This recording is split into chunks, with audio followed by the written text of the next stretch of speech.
Traders lose to Hull KR tonight, they will make it to the playoffs for the second year in succession, come what may. And there's one of the famous faces of St Helens past, Paul Sculthorpe. We mentioned that there was a Legends match being played before the game. Steve Prescott there, who was the guest of honour at Wembley last week. He was playing in that. Chris Joint was also playing in it. And the Legends, like Tommy Martin, they have lined up, and the current players from both sides will be coming onto this field between them as the supporters bid their farewells to Nosey Road. But it's going to be a little bit like a Frank Sinatra concert, because there'll be plenty of comebacks. There's certainly one home game to come in the playoffs, and there could be two if they secure second spot here. But it's the job of Castleford to try and spoil the party.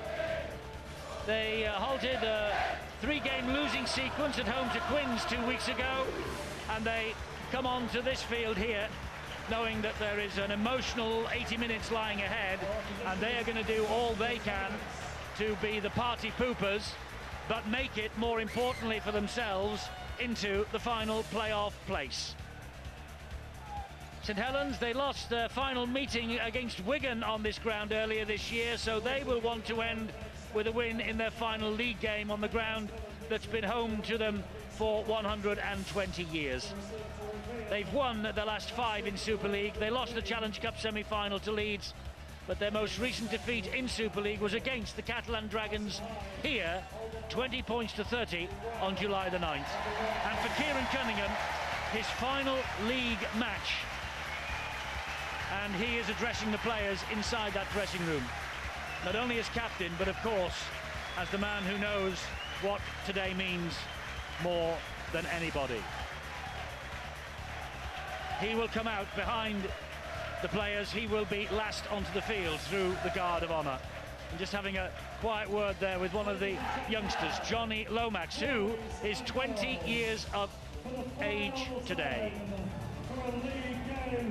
And out they come, the Saints, with their mascots, with their family members, no doubt. Out they come, led by James Roby. And in the far side of the ground, in the stand, the main stand, they're all holding banners, they're all holding placards. And there is a big red V in the middle of that famous old stand.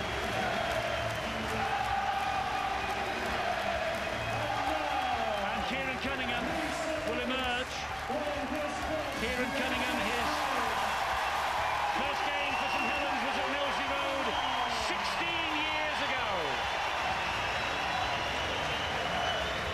And he has been the catalyst for St Helens' success in Super League over the years. There are coaches who believe that certain teams will not beat St Helens until Kieran Cunningham hangs up his boots.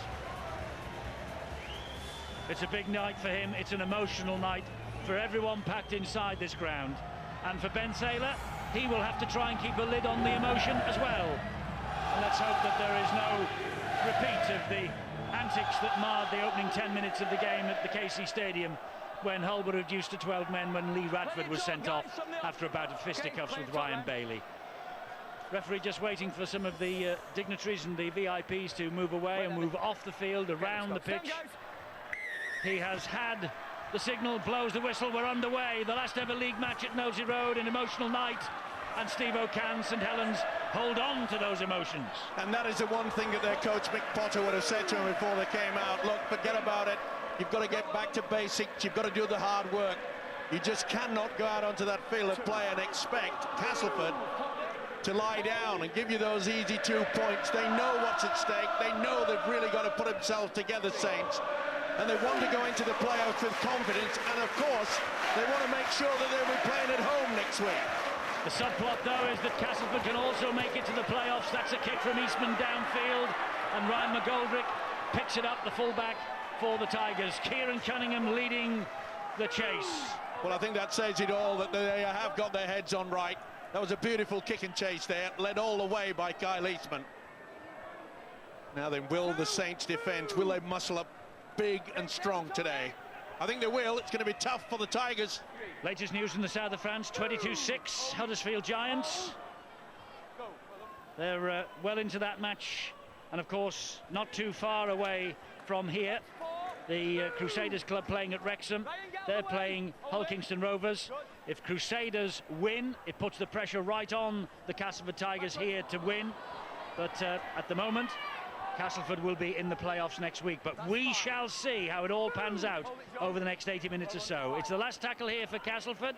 Rangi Chase with the kick, and Jamie Foster had read that script absolutely perfectly. Funneled back and picked that ball up out of the air. Well, we saw the high kick there from Rangi Chase. He really is the man that can set these Tigers side alight. But great position there by Jamie Foster. It really has come on a bundle, hasn't he, the youngster? You know, Eddie, I think the way that the two wingers return the ball, generally to start a possession from a kick like that, can determine the attitude and nature of the side's performance. Both wingers there had a run. They showed great enthusiasm. They weren't bothered about getting dirty, getting into contact. Here it comes back out to Gardner. Gardner down the line. Shenton went for him. Lomax. Here's the first try. Wellens. Paul Wellens for St Helens. It took 2 minutes. That's all. And Paul Wellens, in his 350th starting appearance for the Saints, he gets his 16th try of the season. 2 tries in the last 3 games prior to this, and Paul Wellens over for the opening try, and St Helens up and running. And what a try it was. Superb stuff. The sliding defence has been caught out. Look at this valley. Gardner shrugs away, back on the inside. Lomax. That is great support play by the St Helens outfit. And who better to open the scoring than another stalwart for the Saints outfit.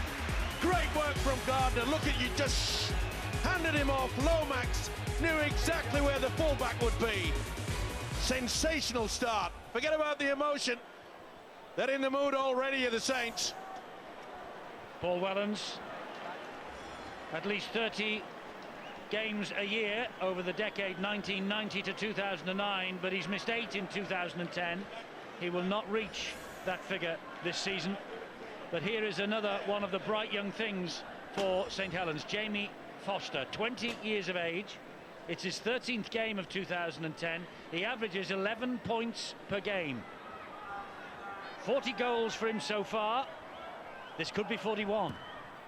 And 41 it is. And St Helens lead by 6 points to 0. The basic principles of rugby league: you suck in, give them a break on the outside. Gardner had the speed, but what about the fend? Excellent stuff. Lomax inside, fullback. How many times have you seen this from a man called Wellens?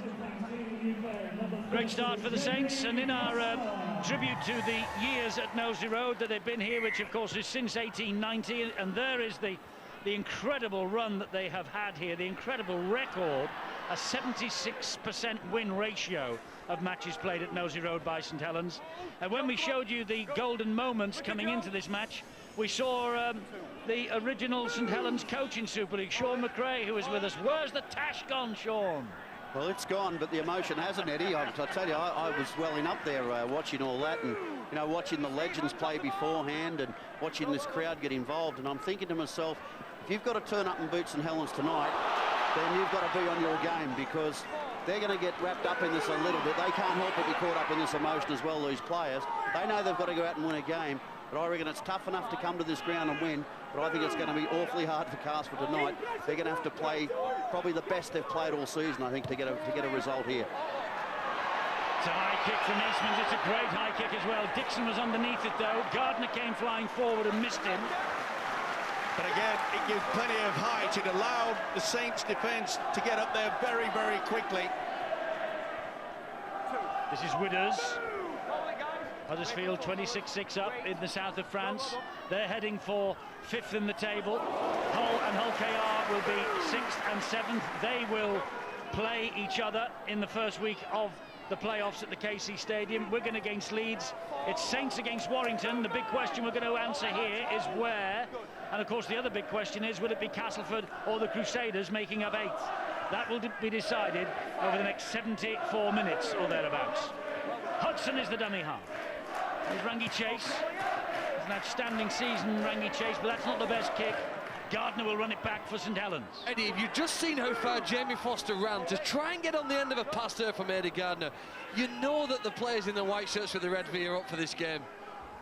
They're infected with a desire to get involved in attack, and necessarily, of course, to defend as well with the tackle we've just seen Robbie do. But look, their foot is to the floor from the start of this match. Cunningham at dummy half on the front foot, gives it to Gardner, to Graham rather. Great ball on his inside to Wellens, he was cut down. Cunningham on a trademark run, gives it to Eastman. Eastman, the ball goes to ground. It went backwards though. Forward though. Foster has it for St Helens. Gidley. Last tackle. Gidley's offload was quick and smart, but I think, it looks as though they're going to wear a penalty, have they? I'm not sure. The touch judge is on over on the far side, waving the flag vigorously to attract the attention of Ben Thaler. He has done. Shot on Graham. Whereabouts? Just there on the late 40. shot. Yeah. All right. On James Graham. It's a St Helens penalty on the 40-metre mark. Hey, Steve.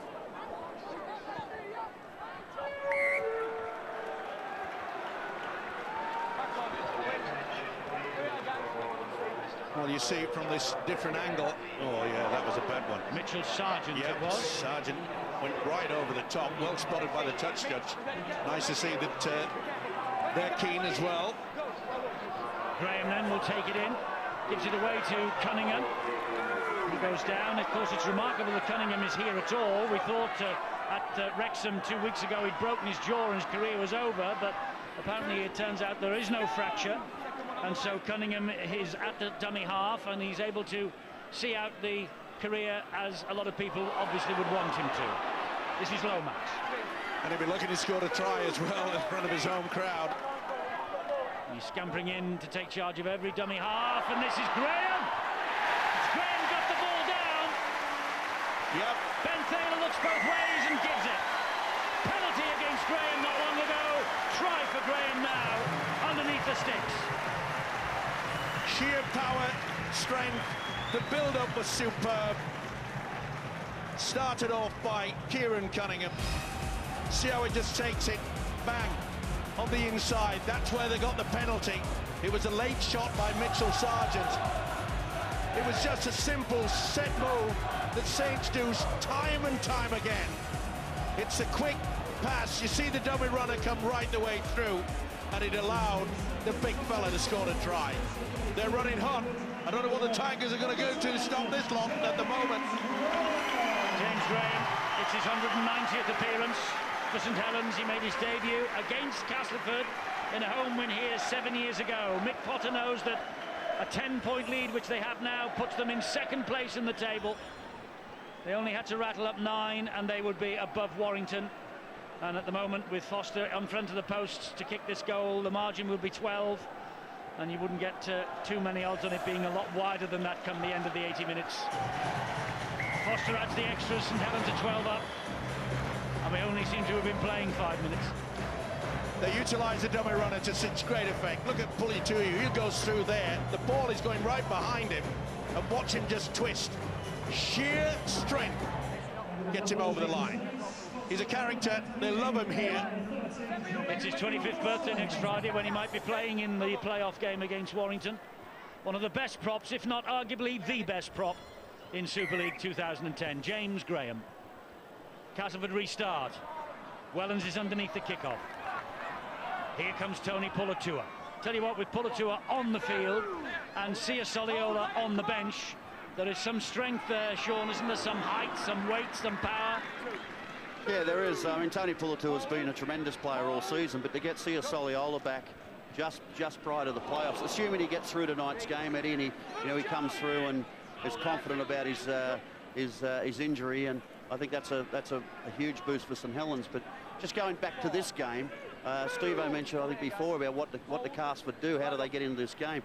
Well, you can't kick a ball and let St Helens return first play to the 40-metre line. They've done that twice so far. They've not had any ball in St Helens half, and we've had 11 minutes of rugby league so far, and it's just a total dominance from St Helens. And if that continues, then you know there's going to be plenty of points scored at one end.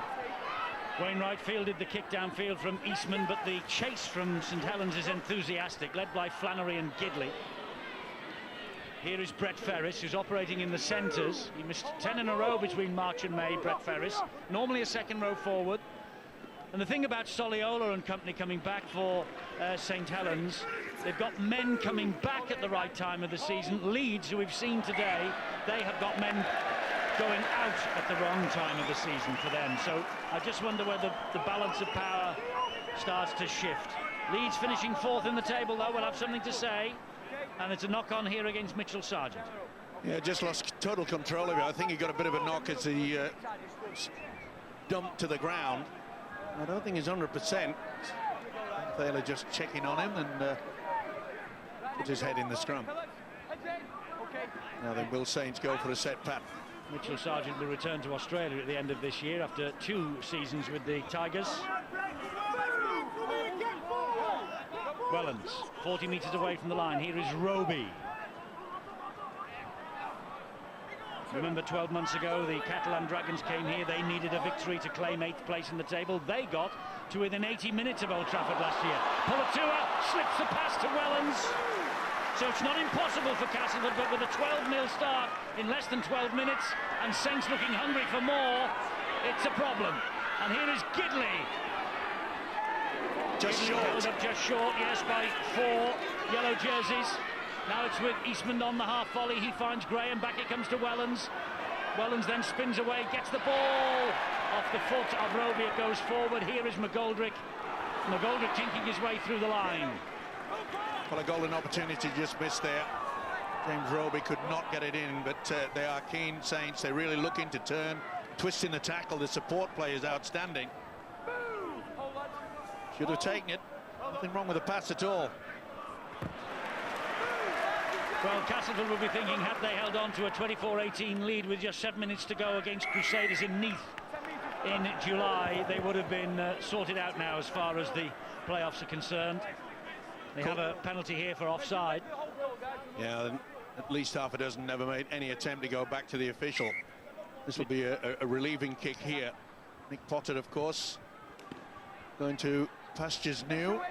Bradford next season. Yes, and unless he can win the grand final, he will be the first St Helens coach not to win silver in the summer era. But what a legacy he leaves behind.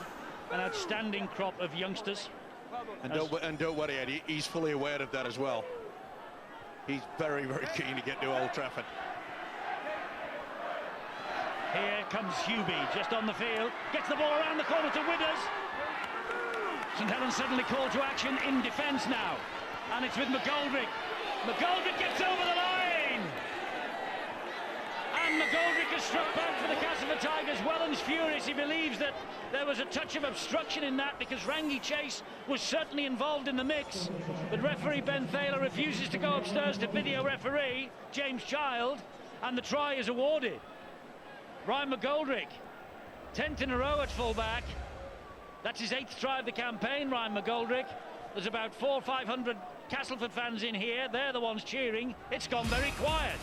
It was a beautiful offload from Hubie that got Widders to a good position, and that was well finished off by the fullback Ryan McGoldrick. Get the way through. They went too high and a little bit too late. So Ryan McGoldrick, his 10th in a row at full-back. He's only missed 1 game this year, has given them great service. That was the home defeat against the Catalan Dragons on the 15th of June. And here now is Joe Westerman. 81 goals this season. Looking to make it 82 and make it 12-6 to the Tigers.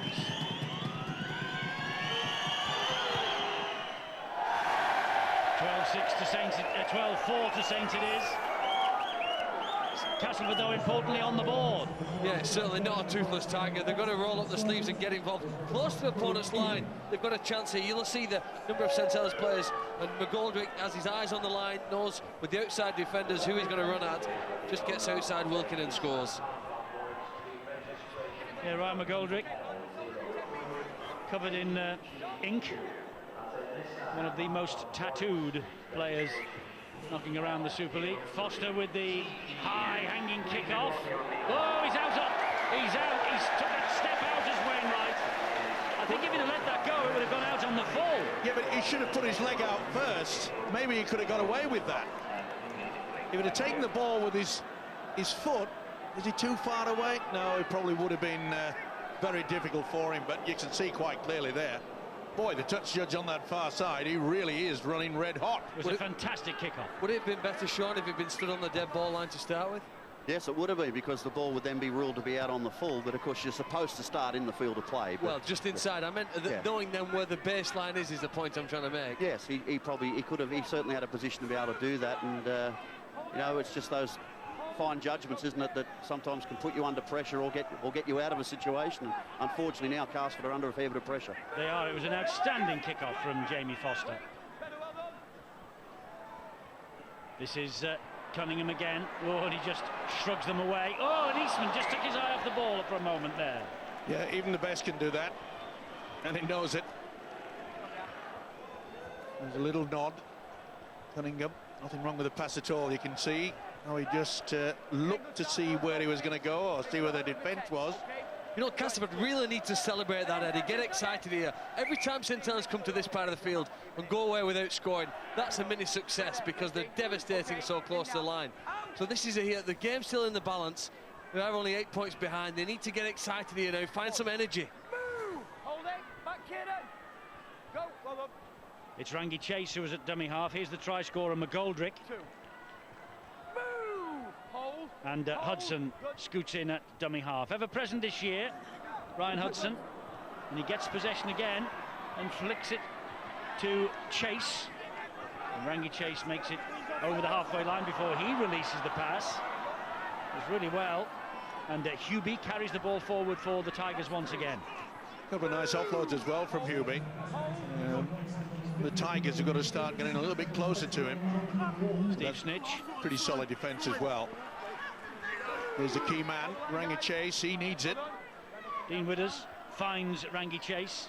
He then turns it inside to Jonathan Walker. And Jonathan Walker, of course, who was involved in the collision with Luke Burgess in the game that we saw on Sky Sports at the Jungle.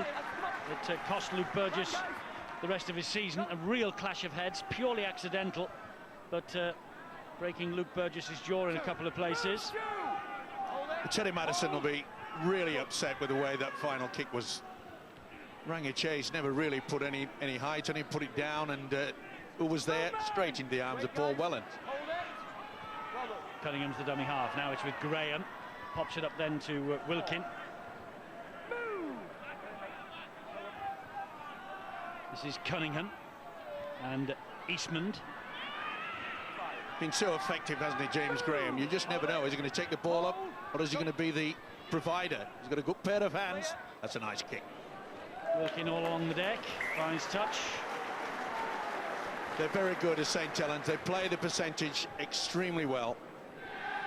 Play down there, they're confident of their defence. They'll try to muscle up, try to force the error from the Tigers.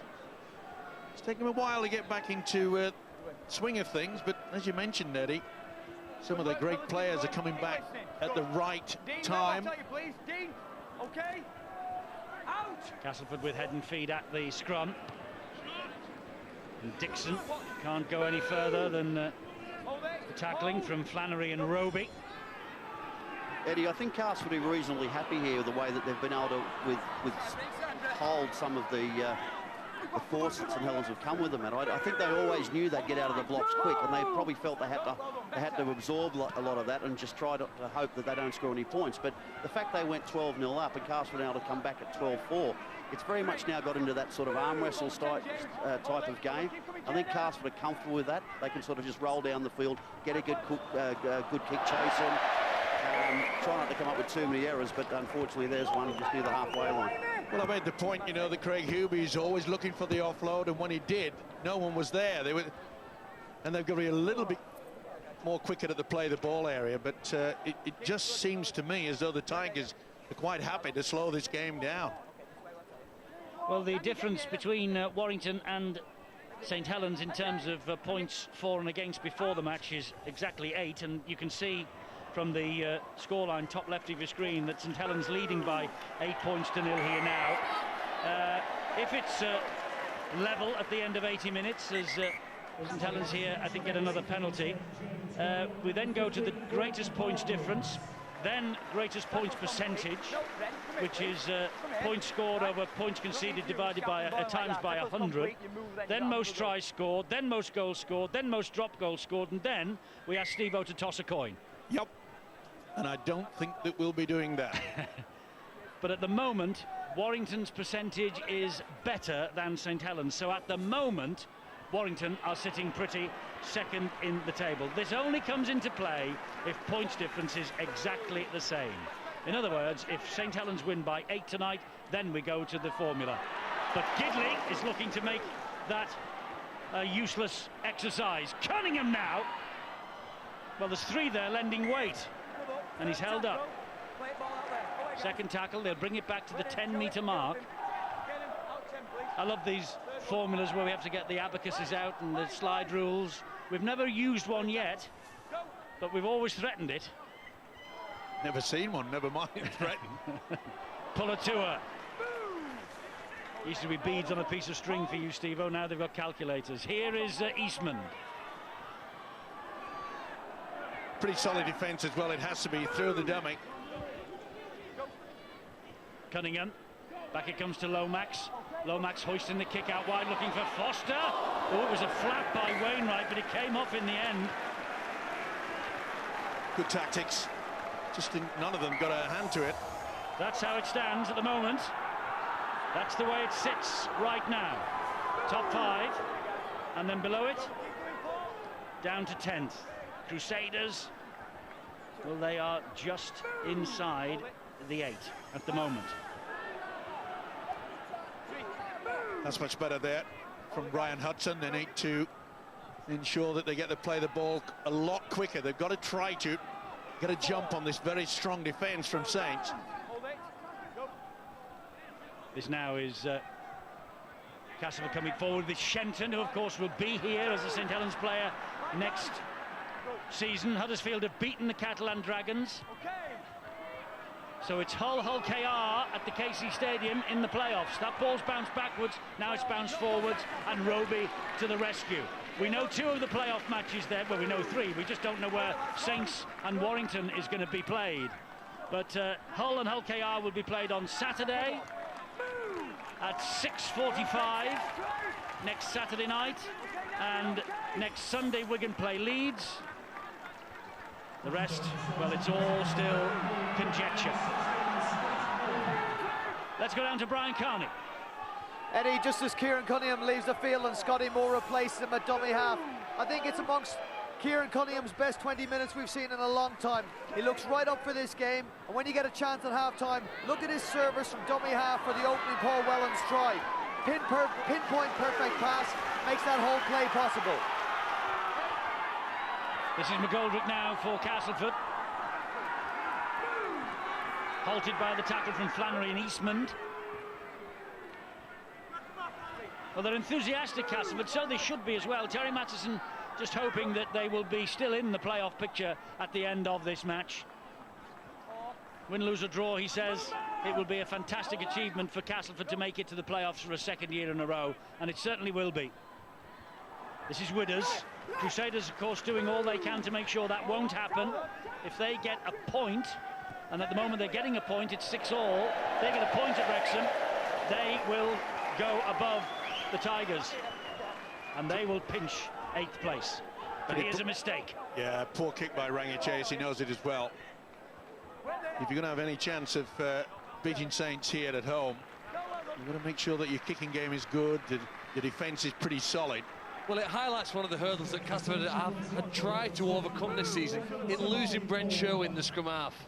When you lose a player like that midway through the season who'd done the majority of their field kicking, they've had to try and overcome it, and Rangi Chase isn't as good perhaps at that part of the field. They had a nightmare 12 minutes though, Castleford. They have steadied the ship down somewhat, haven't they? They're getting stuck into this match now. Untidy from St Helens. Oh, he said he went backwards, and well, Castleford have come up with it. And he's now put the scrum down in head and feet to Castleford for the knock-on. Well, it looked quite clear in the first instance that Saints player lost possession. Flannery gets the ball away. Yeah, it's a knock-on from Roby as far as I'm concerned. He had his he had his back to his own sticks. He still went forward. Look how eager, though, Saints are. And Castleford have got to start showing a little bit more effort, struggle. Snitch almost through the hole. Lomax spins him to the ground. That's better. That's what they need. Here goes Westerman. Ooh, swinging arm there from Melly. Knock on, though.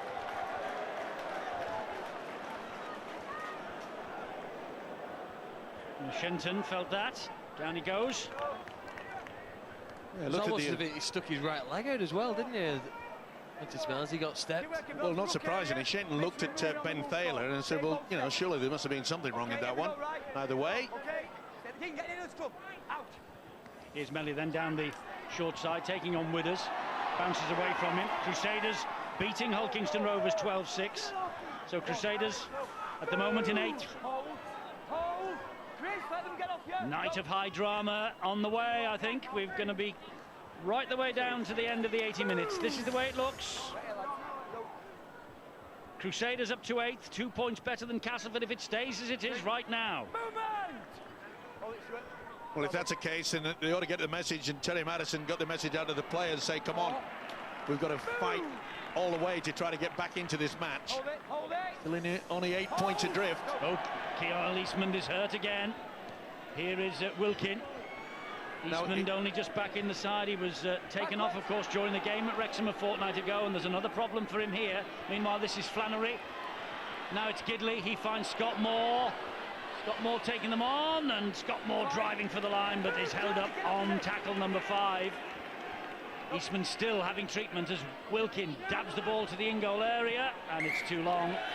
It's a problem with his ankle, and that has been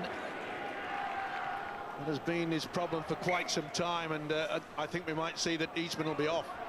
They're pushing him out onto that right wing, see if he can run it off. Very similar to the game at Wrexham a fortnight ago, where he was pushed out and pushed out wide, but eventually had to leave the field, had to bow to the inevitability of it all. And it's a bit as if all the air's gone out to the party balloons here today at the moment, and Castleford are just clawing the way back into it, grinding forward. I think they're becoming more and more dangerous here. Yes, they are. This is Hubie.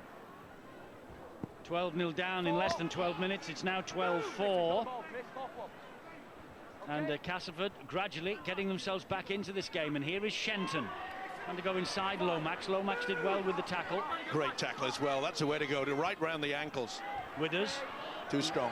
Wasted effort from Withers. Yeah. He'll get no bonus from his players there, or either from his coach, Terry Madison. It was a bad option. Well, Eastman is still trying to run this problem off. He's got the physiotherapist right next to him, and the thumb up signal has just gone to Mick Potter in the stand. Eastman wants to carry on. He's still limping badly, though. Hold it, guys, hold on. Now Paul Clough for St Helens. Moore had to pick that ball away from the grounded Castleford player. Harrying defence, though, from the Tigers. Roby at dummy half. Moore taking a bang there. Yeah, a bit of a high shot there from Jonathan Walker. Knocked forward by Francis Melly to Gardner. It was possibly too much of a perfect start. Eastman is making his way. Is he over towards the dugout? No, he's turned round again. But there's a major problem there for him. St Helens, Phil, maybe thinking it was too easy at the start of this game. Well, you asked about how they'd handle the emotion. They were red hot to start with, but all of a sudden here now, they've not been able to maintain that pace or intensity. Here's the injury to Kyle Eastman. Similar type tackle to when he last got injured we've seen previously, but I've often seen him do this and run it off 5 minutes later. He could go on to score a solo try, so hope the 2 word at the moment, but Ryan McGoldrick's been the man of the match for me so far. And they've spotted, of course, that Eastman has that problem. That's why they're attacking down that left-hand side, Castleford. He's still out there, is Eastman, but they're coming this way. Well, it's a big risk for Mick Potter to keep him out there. Brett Ferris takes second tackle. Okay. It's all right. Randy Chase was waiting for the pass. It didn't come from Adam Milner. So he takes the tackle. McGoldrick at dummy half for Castleford. Gives it to Chase this time. Chase then a short ball to Hubie that was forward. Yeah, delayed it a little bit too long, did this fella. He's normally very, very good with it. Even from that camera angle, you couldn't really confirm whether it was one or the other. Either way, Saints will be quite happy, and I think both coaches will be wanting to get messages out there and say, hey, come on, let's up the tempo. I think you get this in games sometimes, don't you, when neither side takes advantage of opportunities. You know, a turnover, a penalty, a side not completing a set, you know, just coming up with some sort of error, and you think, right now it's time to attack. But the other team then, unfortunately, does the same thing. They don't complete, although here now is an opportunity for St Helens to get some good field position and build some more pressure. Well, he didn't get out of the way quick enough, did he, Jonathan Walker? And he's pinned. There's Mick Potter. He's such a quiet guy. It's I don't think I've ever seen him get irritated. James Graham will drive it forward, just back on for James Roby. Well, he'll have the muscle, won't he? That's for sure. Scott Moore finds Eastman. Now it's with Paul Clough again. Westerman, good tackle from him. It's Moore, he gives it to Lomax. Moore waits again, 20 metres away from the Castleford line. Here is James Graham. Gets the pass away brilliantly to Wellens. Wellens then ducks under the challenge of Steve Snitch. Can't get away from Hubie. Snitch comes back again. Moore, back it comes to Wilkin. Wilkin to Melly. Good hit by Dixon. Great ball and all tackle there by the wing, and it had to be the try saver. Last tackle here. Moore tries to skip it through the defence, but that was easy in the end for Adam Milner. It was a poor option. Oh, good job they got to him there. Gidley it was. It looked as though Chase was away. Westerman gets the ball away. Foster is there, but he's shrugged off by Brett Ferris.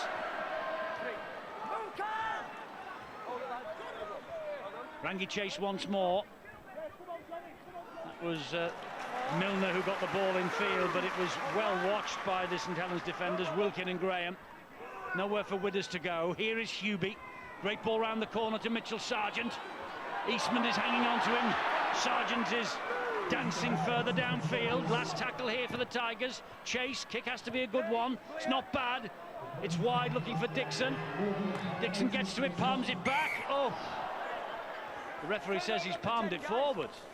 Well, that was a golden opportunity. Snitch knows it as well. Ball was palmed back there. It was good work by Dixon. Just couldn't get it. There was no one at home. Snitch would have been away. I think that's fine. I think the knock-on is there from Snitch. Yeah. But if he could have taken that on the full. Now then, can the Tigers muscle up? Well, this big crowd's gone very quiet all of a sudden. They were singing, they were enjoying the occasion. The legends played before the match. Saints went 12 up, and suddenly there's a bit of anxiety on the terraces. I think the problem is that everybody's expected St Helens to come out and blow them away, and that's what happened for the first 5 or 10 minutes.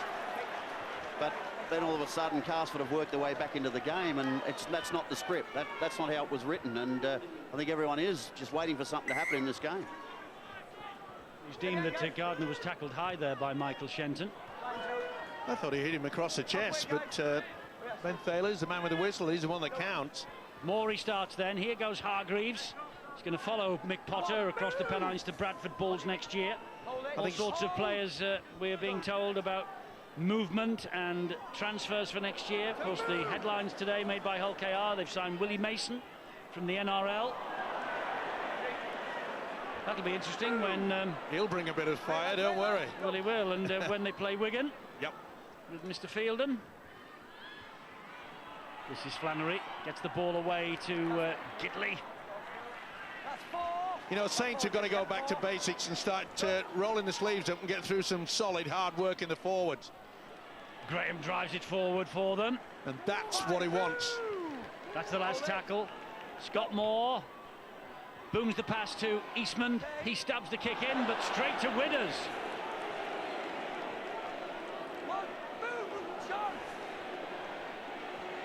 Well, the script is not being followed, as Sean McRae rightly says. Castleford have come here and they're intent on ruining the party.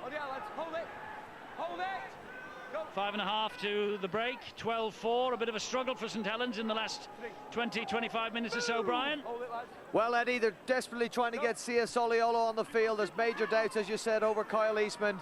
They don't want to do any further damage. Sia Soliolo, great to see him back after a snapped patella tendon, and great tribute to Joey Hayes and all the medical staff here at St Helens. But they are desperately trying to get Kyle Eastman off the field. He's refusing at the moment.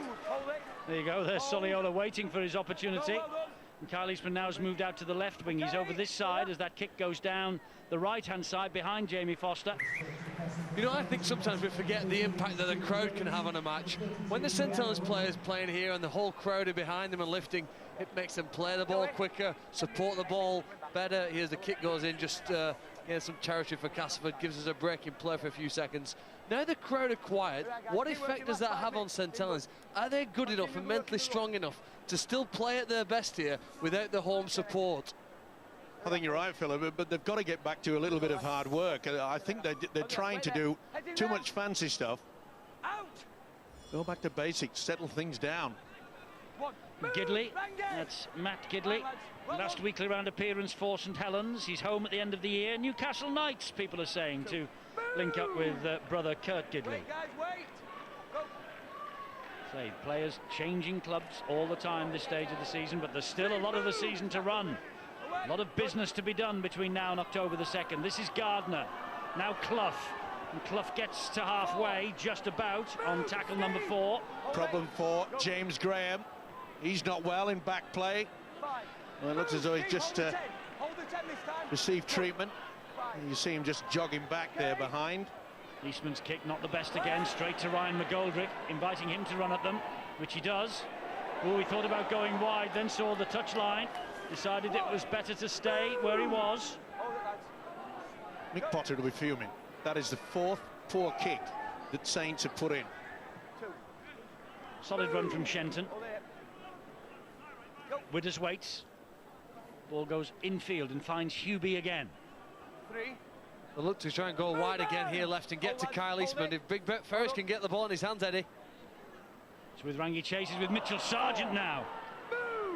Important tackle that from Gidley and Wilkin. This is Ferris. Got the ball away. 5. Movement! John, don't have a second effort. Be careful, Miro. 5. Now then, what's Chase got? It's a kick which stands for Gardner right under his own sticks. It's a great chase.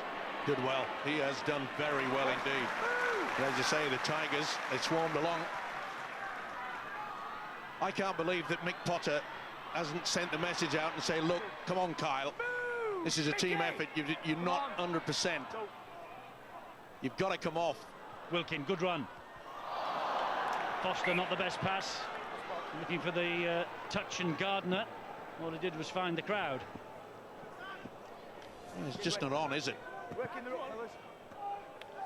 They are looking confused, and so is this man, Mick Potter. Clenching the teeth. Want to know what he said? No, you're all right. We coaches say it all the time. No second efforts, okay? Oh dear. Both sets, no silly ones. Come on. It's an interesting one though with Kyle Eastman, Wait, I tell you, Dean. in that Back on. he's probably sending messages through Joey Hayes, their physio, saying, look, give me another couple of minutes. It's feeling better. It's not too bad. There'll be constant communication there. The coach is sitting up in the stand thinking, well, what do I do? Do I get a key player off? He's not playing too bad, but I've been watching him behind the play a little bit. And he is every now and again he hobbles, and he just hasn't quite got that acceleration. And you know, all of a sudden you become a bit of a weakness because the other team can play at you. And here they come, do the Tigers. This is Milner again. Yes, had Saints got through to the Challenge Cup final last week, Eastman and Cunningham probably would not have been able to play because of injury. That's a loose pass. That's an opportunity gone begging. And here goes Lomax. Lomax has got Shenton after him. Sargent's closing in as well. And Lomax didn't have the legs to get past the two of them. Saints want to quick play the ball. It's awfully untidy, but they get it away to Wilkin. Wilkin then, even more untidily, finds Foster. Opportunity's gone for the time being. Excellent recovery for Castleford, every player back on side here. This is Gardner. Sargent with the tackle low down. Scott Moore going one way then the other. Floating the pass to Eastman. He then gives it to Gidley. Gidley cuts inside, gets it away to Lomax. Can Lomax finish this? No, he can't. Great tackle by Joe Westerman there. He saved another try. Graham to Moore. Saints standing still. Just losing their way slightly. It's Eastman again. Slides the kick in. It bounces kindly.